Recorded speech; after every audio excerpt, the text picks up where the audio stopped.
හිතන්න මා ගැන යලිත් සොයාගෙන එන්න ඒ තරම් ලොකුයි පෙම කෙරු මුලාවට හැකි සමාවක් දෙන්න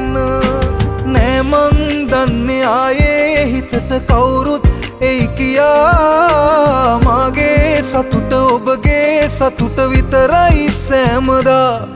ජීවිතය කියා මට බොරු කරලා මේ මතක තියාගනු අතර ගියේ ඔබ හොඳම කෙනාව තමා ජීවිතය කියා මට බොරු කරලා